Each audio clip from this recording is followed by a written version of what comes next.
animals. They're all around us. Hey viewers, it's Pride Month here in New Zealand, and as a queer person I felt compelled to celebrate this very special month in my own way by looking up animals. Yes, yesterday I am sharing what I found out about the sexuality spectrum that's going on in the animal world. There's a lot on this spectrum. 1,500 species. You might not think this is a very common occurrence in the natural world. You might even think, hey, it's not natural, but it is. It's just that homosexual behaviour in humans has been discriminated against for such a long time. Those prejudices have transferred over to biological research, and now there's not really that much research into the sexuality spectrum in the animal kingdom. Today we say no to that, get out of here, we don't want you anymore, and we are proving that sexual orientation is not a crime against nature. It is in fact very much a part of nature. Oh, I'm feeling fiery today. Now from my research I've found six delicious succulent little tidbits involving gay animals that remind us that the rainbow community is strong in the animal kingdom. Hit that subscribe button if you haven't already. Man, I wish there were animals that did voguing. Number 1, for pleasure. Not all things in life are serious. Sometimes you do stuff just for fun. Take your gay dolphins for instance. They engage in non-reproductive ways. There's blowholes involved, you know, the flippers, beaks. I'll just say this is the only known example of nasal sex in the animal kingdom. So that occurs in both female-female dolphin pairs, male-male dolphin pairs. So if you want the full story, read this book. There are illustrations if you need to know more. So you've got your gay dolphins, now think about your bats. Bats, yeah, pairs of male bats wrestle together, and then they do it. They've got these fun membranes between their wings, and sometimes they'll wrap each other up in their membranes and they'll be concealed behind a nice little blankety thing. Number 2, adopting children.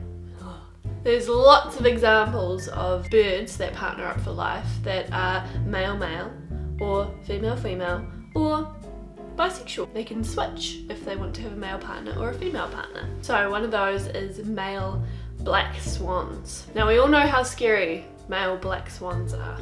Usually there's only one in one territory, but imagine 2.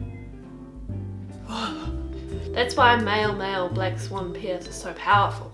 And it's estimated that 1/4 of black swan pairings are actually male-male ones. They form temporary threesomes with females so that they can get her eggs, and then they chase her away and they take the cygnets for themselves. They raise more of their cygnets to adulthood, so they're actually more successful.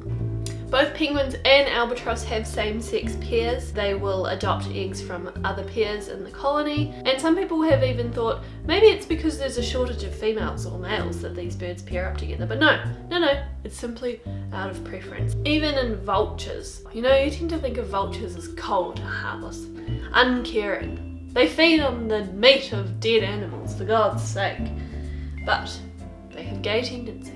In 1998, 2 male griffin vultures named Dashik and Yehuda, who lived at the Jerusalem Biblical Zoo, the zookeepers gave the pair an artificial egg to incubate, and then after 45 days of incubation they swapped it out for a real life chick, and the pair raised it together very happily. A few years later, Yehuda became interested in a female vulture that was brought into the aviary. Dashik became depressed and was eventually moved to the Zoological Research Garden, where he too set up with a nest with a female vulture.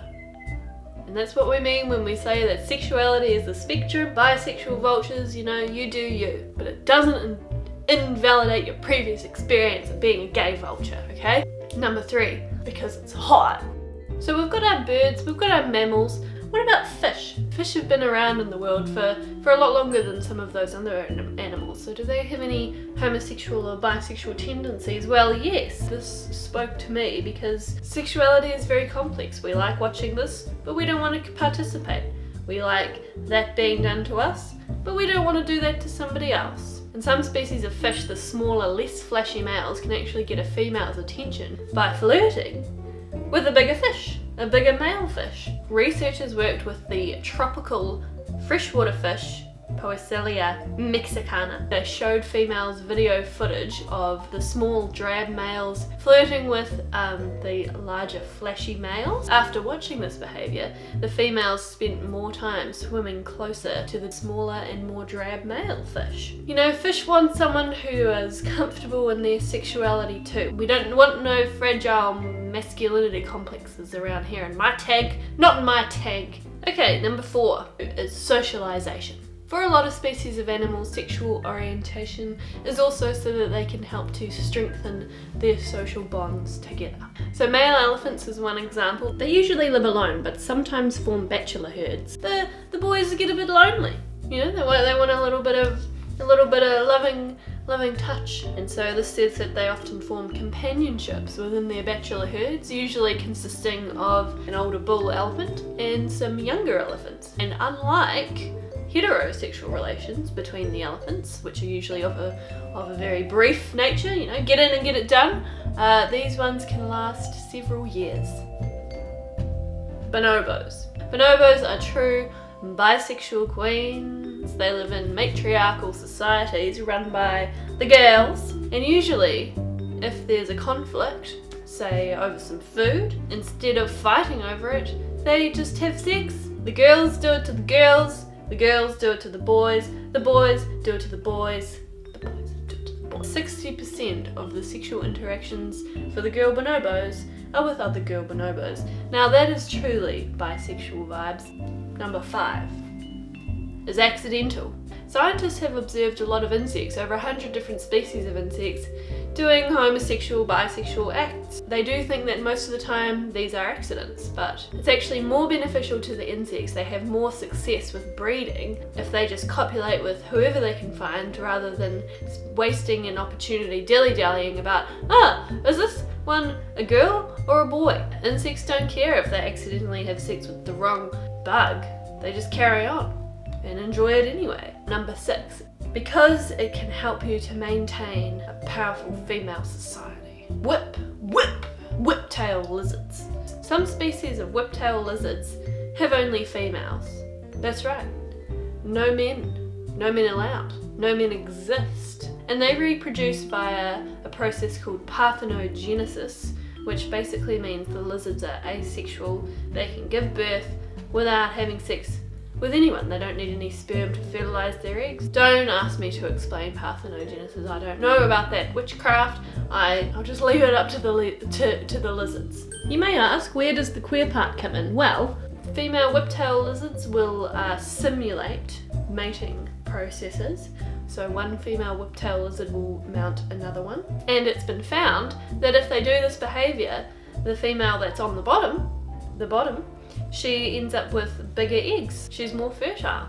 All I can say about that is, yeah, the girls. So what's the lesson here? There are so many different ways to be gay, and the fact that all of these different ways have evolved separately within the tree of life that we live on with all these other species of animals and plants, it just proves that it is completely natural. And it has literally been that way for millions of years. So go live your life however you want, honey. Remember to like, hit that subscribe button if you haven't already. Hope you have a wonderful Pride Month. If it has connected with you, please let me know. Love you. See you next time. Bye. Hey, well done on reaching the end screen. Can I interest you in some more? We got giant snails, we got seals. What can I get you? Yes, excellent choice.